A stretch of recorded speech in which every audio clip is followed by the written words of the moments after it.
Ladies and gentlemen, boys and girls, children of all ages, welcome to Sox on Tap. Tony, my first reaction is just, fuck yes, let's go. Sox versus the Twins. That's where it all starts. It all starts taking care of business in-house in the Central Division. That's right, I'm a meatball. You got to bring that top button swag, baby. It is always great to beat the Cubs. And I'm a homer, so I always say they're gonna. Dallas Keuchel Lancelot got some beards that you should be afraid of. What everybody said when he gets out there, it's me versus the other guy, and I'm going to beat him. So I just love that mentality. It's cool and fucking tough. Steve, would you say that Tony is mad online? I would definitely say that. The White Sox winner.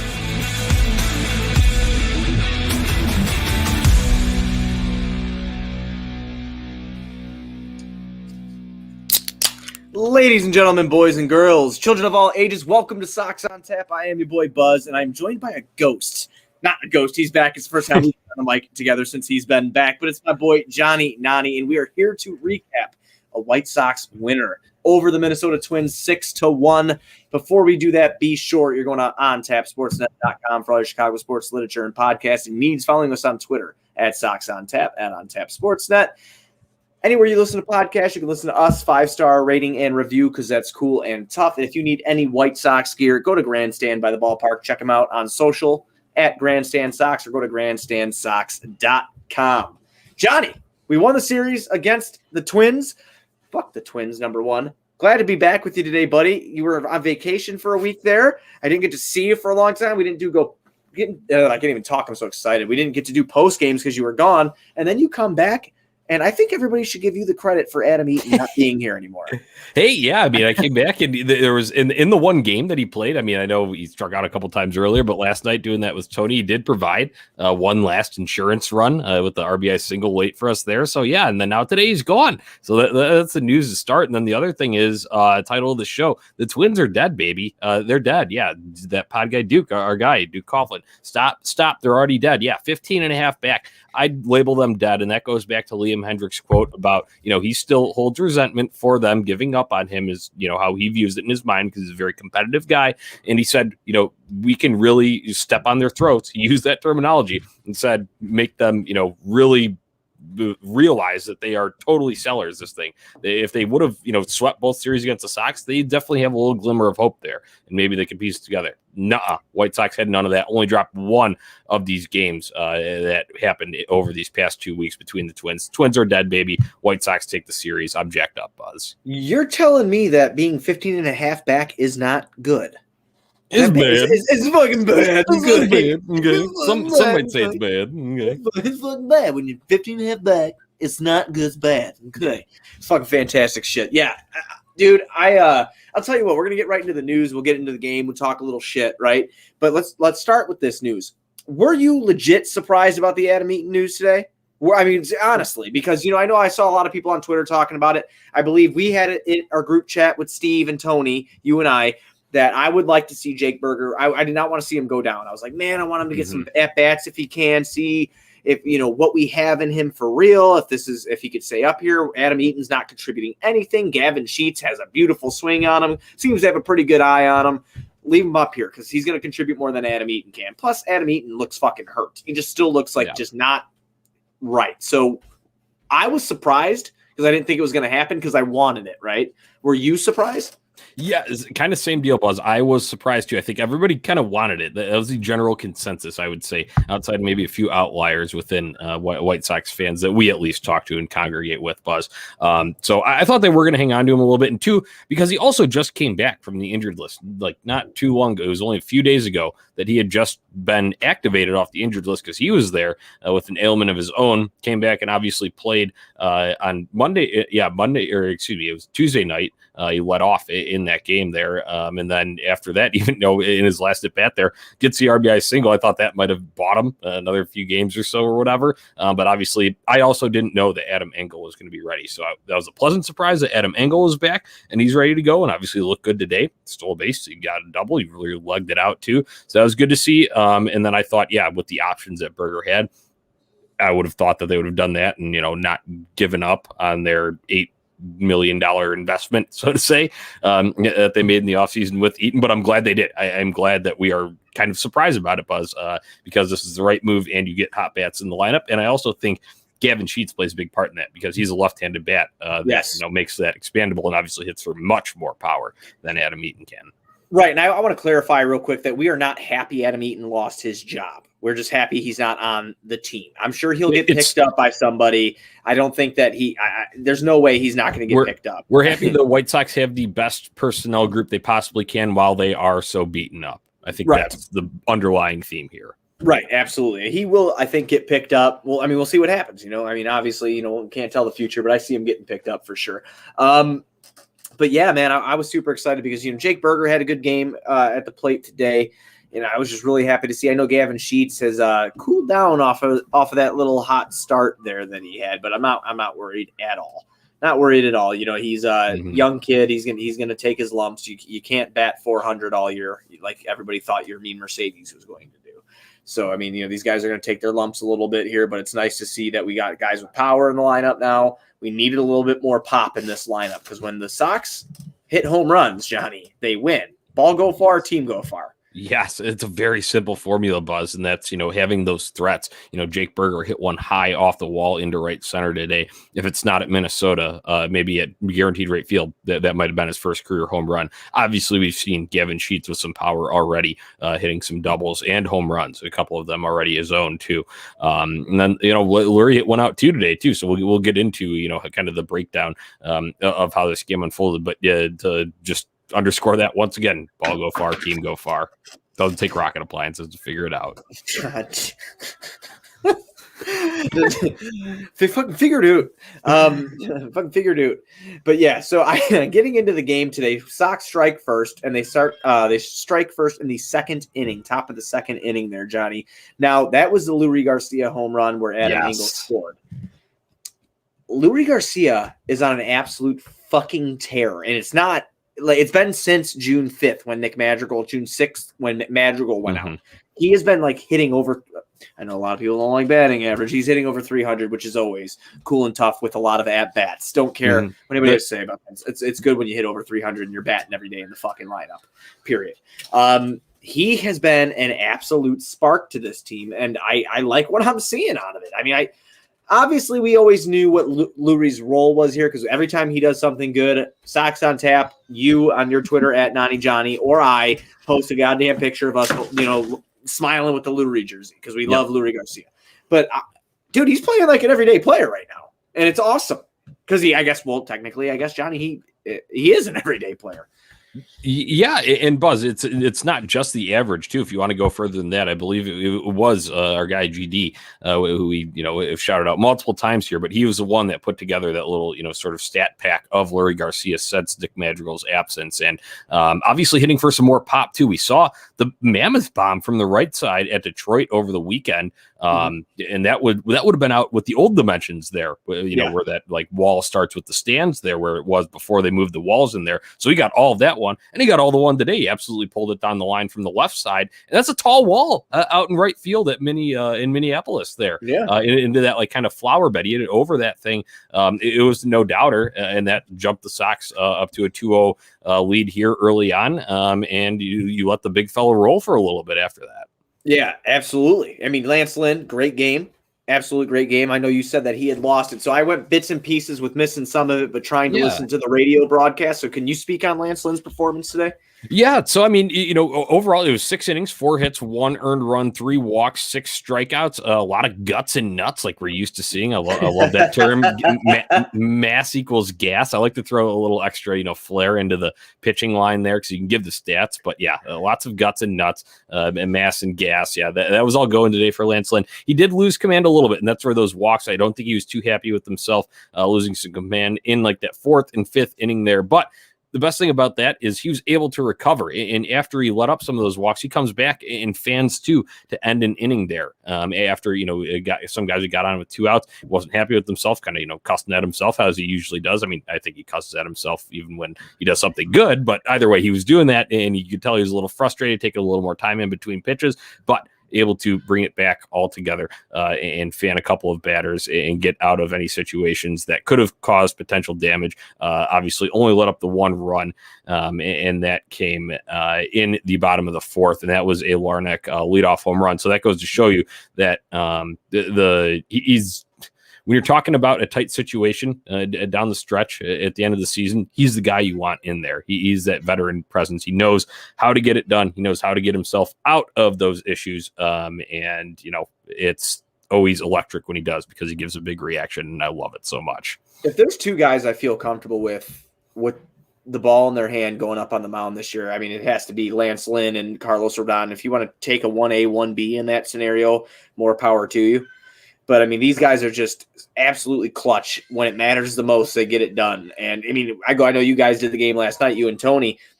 And, of course, I crashed out a little bit during it, fading in and out.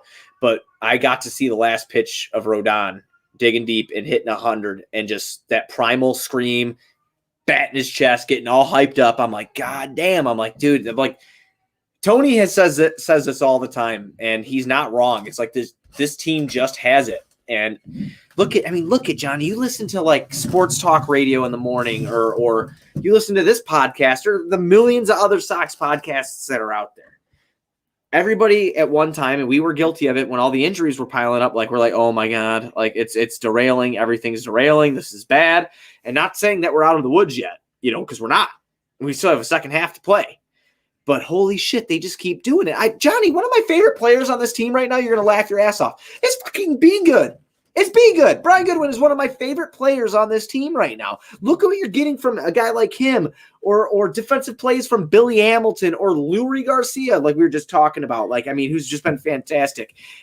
It's amazing that when Jose Abreu isn't playing his best baseball, and you have Tim Anderson, a lot of people are like, well, he's struggling here and there. It's like, well, on base percentage is pretty sexy. He's batting over, doing Tim Anderson things, batting over 300. But he's not, the pop hasn't been there as much this year, and he's had some down spots. But what we're getting out of these guys is just, I know we're covering this game, but even this game, it's you needed to win it, Johnny. It's fucking magical. I don't even know how else to explain it. When you say it, I think we can start to attribute at least synonyms to it. I don't think we can ever nail out a full definition of what it is and this team having it when we say that, because it also is just kind of a fun, shtick that we have running here on the show. But it's resilience, it's next man up, and it's pick each other up too. It's okay. This guy goes down, bro. I got you. You get better. We saw Yasmani Grandal watching the boys today. Posted on his Instagram story saying that he had surgery, but I'm going to be back. He says second half is the fun half. I'm going to be back. He says, let's go, boys. He's cheering him on from home. They say, you know what? We're going to pick you up, and we're going to get it done with a team effort today. That's exactly what they did, and that's the essence of the 2021 White Sox so far. And another thing of it that we're talking about here, I've said it I actually have with our guy Andrew Kinsler and one of his cousins too. We have a group text, and we called it at the beginning of the season, feels like 05, and now it really does, because you're getting some of these kind of no-name, so to say, players, not star players, not heavy headline players. They're not going to be in the MLB social media feed every single day like some other teams have, but they're stepping up, they're getting the job done, and you can see it in the results where the White Sox are freaking 8 games up, first place here in the AL Central. That is cool and tough, Buzz. It's absolutely amazing. And again, I don't want to misquote myself here, but I know Cleveland lost both. I think they lost both games of their doubleheader today, so that put us up 8. Today is 8 games. They got no hit in the second half of that, so technically not a complete no hitter. But yeah, it's the third time the Indians have not recorded a hit in a game. Obviously, one against us with Rodon, against Wade Miley with the Reds, and with the Rays today, they threw like 5 pitchers out there too across the 7 innings. So the Indians are struggling bad right now. They're on a, what is that now? Almost 10 game losing streak. I believe so. I'll get it for you right now. They're 1-9 in their last 10. Yikes. 1-9 in their last 10. Good for us. Yikes for them. The only team I don't think we gained any ground on is Detroit. Everybody else we've gained space on, because Detroit is actually 7-3 in their last 10.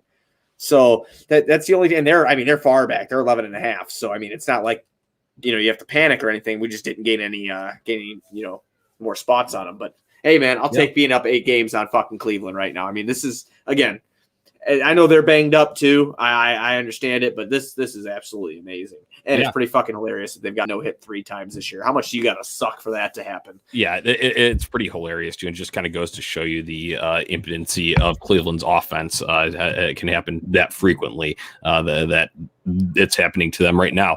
A couple other notes from this game I want to touch on, Buzz. Tim Anderson, you talked about, the OBP looking sexy. Hey, that'll help it today. A 4-for-4 day with a walk. Lurie Garcia was just a double short of the cycle.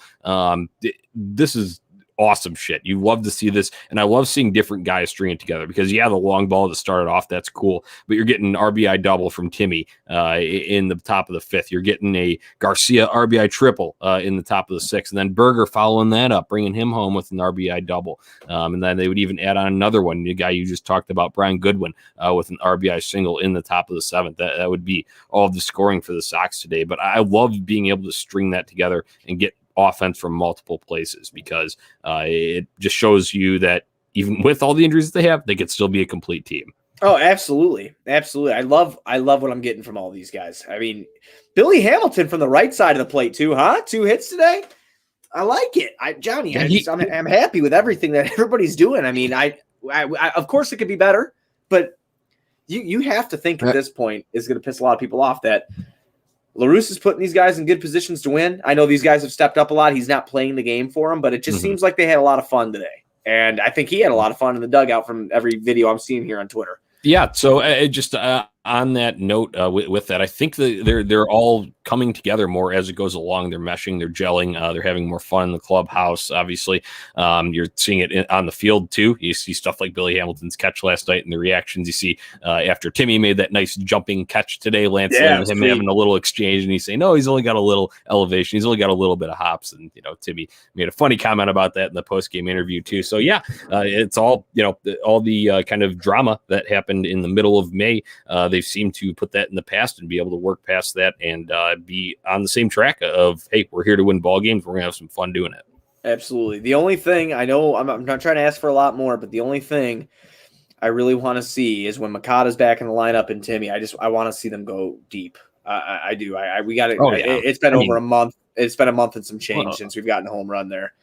We just want to see fireworks. We love fireworks. Yeah, we fucking love fireworks. Yeah. And that's the only thing I want to see because home runs lead to wins, but anything else, I can't be mad. Tim Anderson's batting like 460 in the month of July. I know it's only been 6 or 7 games, but that's fucking phenomenal. Yeah, one other comment from the offense here today was Adam Engel. We talked about him coming back 2 for 4 today for him. You like to see that. And the hamstring looked great, Buzz.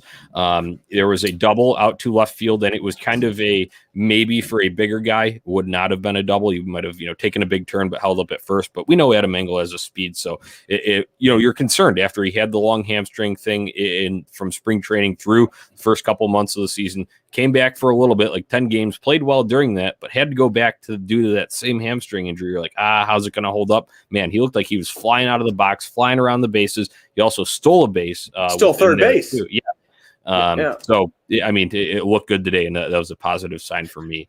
Other than that, the only thing I was going to get to is a bullpen here, and that was Ryan Burr, 1-2-3 inning in the 7th. Cody Hoyer in to start the 8th. He gave up a couple bloop singles, so I think he's getting a little bit unlucky. But I will say the stuff he did have to come out because there was 2 big lefties coming up in the lineup in Kepler and Kirilloff. So they went to Crochet after that, who was able to lock it down. Had an absolutely nasty slider in there too. But back to Cody Hoyer real quick. Stuff did look better. Command looked better. I think he only threw like 3 or 4 balls max in the time that he was in there. So hopefully he gets a little bit better luck next time. Yeah, John, you're right. He actually only threw 2 balls. Yeah. He had 11 pitches and 9 of them were strikes. Yeah. So other than that, Crochet locked that inning down, came in, got those 2 outs he needed to, a big strikeout and a nasty slider, just a, for the Cleveland Brown boys. Oh, that's nasty. It was disgusting. The break was like we've seen at the beginning of the year and last year. And then Ruiz, 1-2-3 inning to close down in the 9th, and Sox win 6-1. Buzz feeling great. And we got an off day heading into the weekend here. Oh yeah, no, and the Sox need it. Even though we're coming off 2 wins in a row here, Sox need it. Rest up. Let's get through this series on the weekend with Baltimore and enter in a nice week off with the All-Star break coming up here. That's very crucial for the White Sox. Heal up any nagging injuries that Jose Abreu might have that he could just kind of rest up. Mancada, who always seems to have something going on with him. Not saying he's not tough or anything. I'm just saying he's always got something, and he's coming off a little bit of an injury, so get him to rest a little bit, And just going back to the Adam Engel thing real quick before we start moving even more forward. John, you think they got rid of Eaton because they got rid of Eaton because they talked to Engel and no Engel's probably fully healthy now? Do you think that had anything to contribute to that? Because when he came off the IL at first, he looked all right, but he kind of looked a little maybe not Adam Engel-ish, and then now they must be confident, right? Because there's no chance they DFA Eaton if he's not 110% okay. Yeah, it was definitely a factor, Buzz. I would go to say that. I mean, also I can't confirm that. I can't go and say. It's just an opinion based. I listened to the conversation. No, but I would. They probably have to check in on all fronts there. Make sure the guy that they're getting back is actually going to stick around for a little bit here, barring some ridiculous unforeseen circumstance that happens and results in another injury for him. But I'm sure they had him tested out and see what that was looking like there. And then, like I said, the factors before too. You got Gavin Sheets up now, a guy that's hitting hot right now. Jake Berger, who had a couple today, don't want to send him down. Keep your hot bats in the lineup. So I'm sure all those played a factor in it. And Brian Goodwin's continued production too, because that offers another outfield, lefty bat that can do that too. So I think all of those things went into the decision making behind the Adam Eaton DFA. Right. Yeah, see, I was just curious on what you thought of that, just because I was sitting there thinking about, I know we have Goodwin and Hamilton and everything like that, but Hamilton's done, a couple stints on the IL this year too for us, So I was just like, man, I wonder if he's fully healthy where he's ready to rock and roll. But yeah, no, I mean, I guess now like I said, we can move forward. We're going to get some rest after this Baltimore series. Have a nice day off tomorrow. Where are we going now, Johnny? Are we going to go Baltimore series? Are we going to start to preview that here? Yeah, let's do it.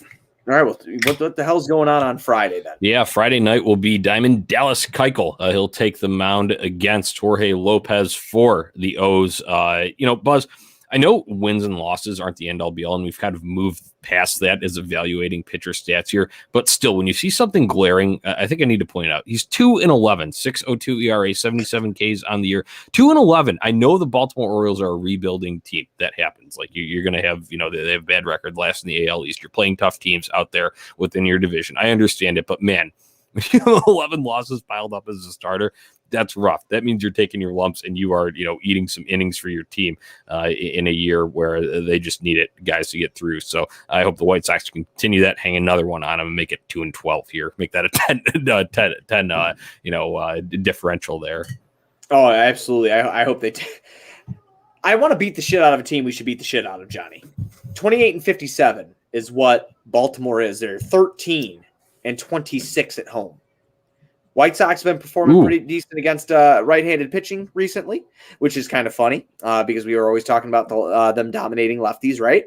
But I'll tell you, there's a couple good sleepers on that fucking Baltimore team. You have Cedric Mullins and Trey Mancini. I like those guys a lot. I actually wrote an article, was that like a month ago, saying that I'd like to trade for one of those two when we were going through all that shit. Because, I mean, Baltimore sucks. Why would they want them?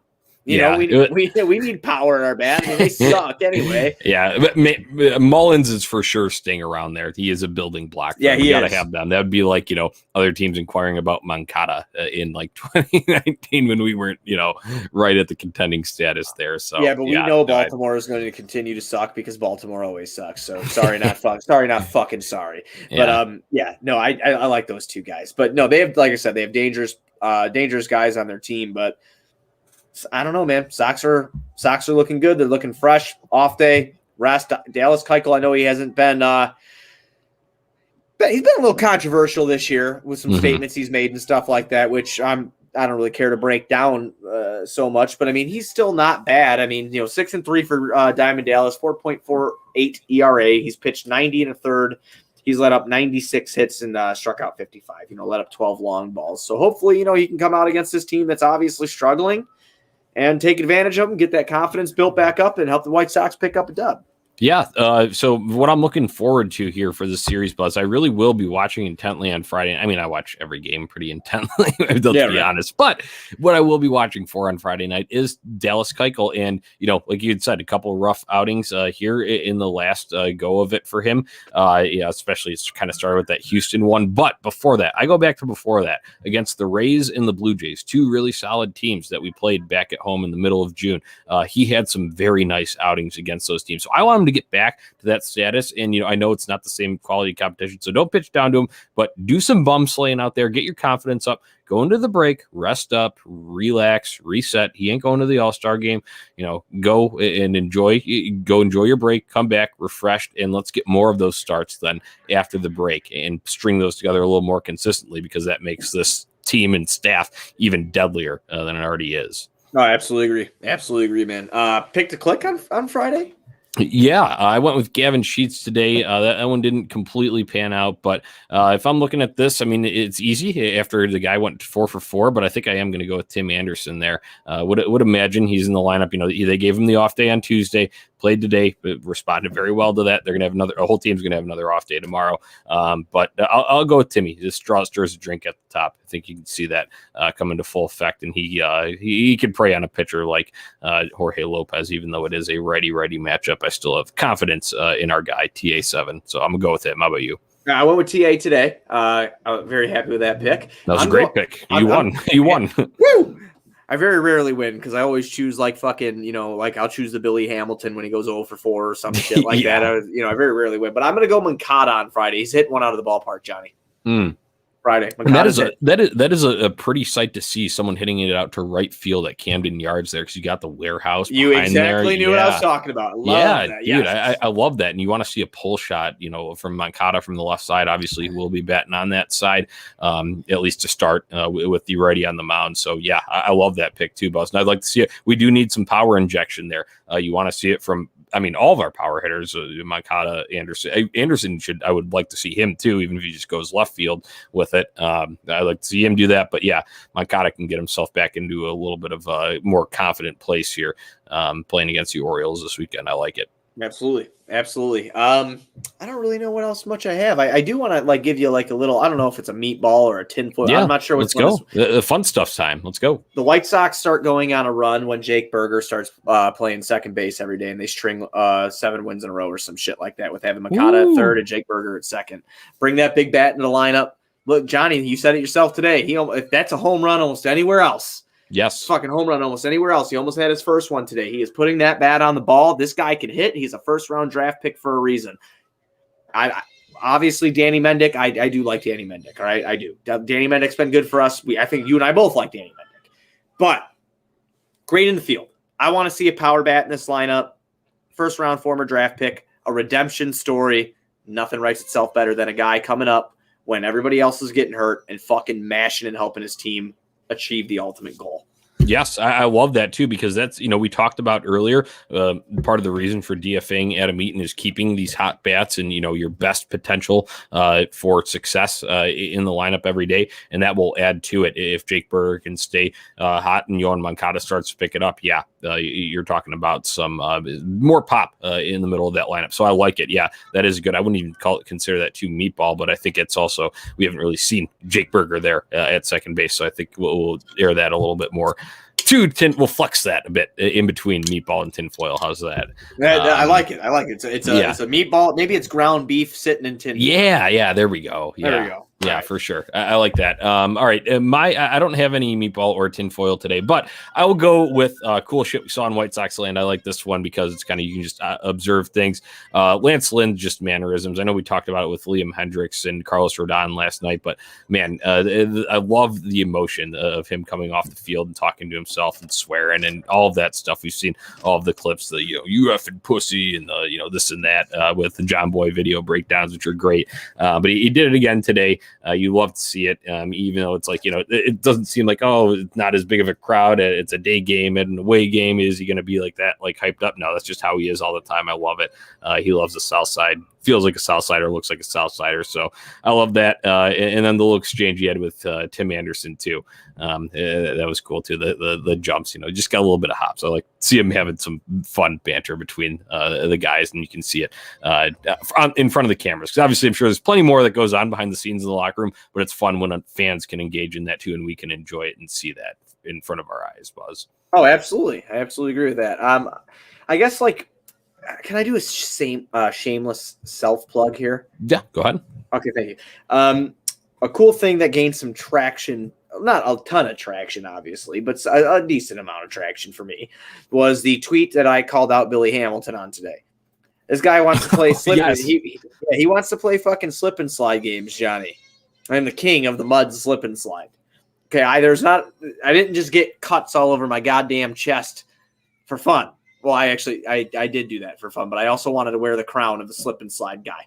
So that was some cool shit that I saw in White Sox land. Yes. That people want to get a contest going with me and Billy Hamilton. And full disclosure, I know he will run way faster and slide farther than me, but I guarantee I can do it drunker than he does. So that's what I got, Johnny. That's what I got. Yeah, exactly. Too. That was hilarious. Yeah, with the tailgate, the video of you at the tailgate from that Saturday big one that we threw out there, and then Billy Hamilton's catch last night. That's I think what initiated it there too. So I like that. Plus, I would love to see a contest like that. I mean, like I said, you can go to the All-Star game. Come on down. Let's have a little slip and slide contest. I'm all for it. I'm totally ready for it too. I'm gonna if he responds and he says he's down, I will start my training immediately, which is 12ers of Miller Lite, and I got to get Tony's wife Jen to make a bunch of Jello shots because that's how I went as far last time. Yeah. He had some good lubrication. I did. Both physically on the ground. Obviously, it was a pretty damn wet that day. A lot of mud there in front of Lot B, and then obviously on the insides too. You got to have that going because that'll give you the confidence and the kind of carefree attitude that you need to do that and really extend. I like that. Absolutely. So that's I think that's all I really got, Johnny. Yeah, Buzz, I don't have too much else. Let's just keep focused this weekend. Don't let this thing slip. I know the Tigers are a better team than the Orioles, but I was disappointed when they lost. They lost that series to the Tigers last weekend. I just don't like doing that against teams that you should beat. We talk about that, beating the teams that you should beat all the time. That's how you built this lead that you have. Step on some throats here. Like this is the real deal. It's different this year. Feels like 05. Let's go. Let's go on a run. Let's stomp these guys. Get a sweep. Go into the All-Star break, rest up, have all your relaxation and your fun. Then you got plenty of days to do it there with the All-Star game festivities and a couple off days before and after that. So and then when you come back, you're gonna have a tough test with the Houston Astros coming to town. So take care of business before and let's set ourselves up well. Absolutely, man. Absolutely. Wow, man, I had one more thing that just popped in my head and then it just disappeared because I'm all excited now. I don't even fucking remember what I was going to say, Johnny. At this point, I just want to pick up a dub on Friday, keep this thing rolling in the All-Star break, like you said, and go forward to the playoffs because that's all that I have in my vision right now, honestly, is the postseason and getting guys like Eloy Jimenez and Luis Robert and these guys back. And Yasmani Grandal. Oh, also, we forgot he got surgery. Yes. Did we say that already? I kind of mentioned it in passing when I was talking about the but yeah, no, the official update timetable, correct? They said they're going to release a timetable in the future, an updated one. So that's what I was going back to, though, just really quick. He did post on it, like I said earlier. I was just talking about kind of like the camaraderie and the guys coming together and supporting each other and all that stuff. That's where it went off with the Yasmani Grandal thing. But it was on his Instagram story today. And it was, a picture of his left leg propped up, all wrapped up. He's got the brace around it. So that was post-surgery. But he posted that before the update came out from the White Sox that he had. So it looked like it could have just been, stabilizing it from, whatever. But obviously the update came out later. Either way, though, on that, he had said, the second half is the fun half. You best believe I'll be back. Something along those lines. I'm paraphrasing here. He says, if you don't believe me, just watch. So he believes it. And in the White Sox official press release, they said the doctors believe he'll return at some point during the 2021 regular season. So that's all we have officially. Timeline to come in the future. That's all we got. Well, that's good news. So I guess we should leave on the good news. You got anything else, Johnny? You wanted me to lead this thing out? Go ahead and lead it out, Buzz. Everybody be sure to go to ontapsportsnet.com for all your Chicago sports literature and podcasting needs. Following us on Twitter at SoxOnTap, at OnTapSportsNet. Anywhere you can listen to podcasts, you can listen to us. 5-star rating and review because it's cool and tough. Check out Grandstand if you're by the ballpark. Get some White Sox gear or follow them on socials at Grandstand Sox or go to grandstandsox.com. We'll be back Friday after the Sox obliterate the Baltimore Orioles. White Sox forever. White Sox forever.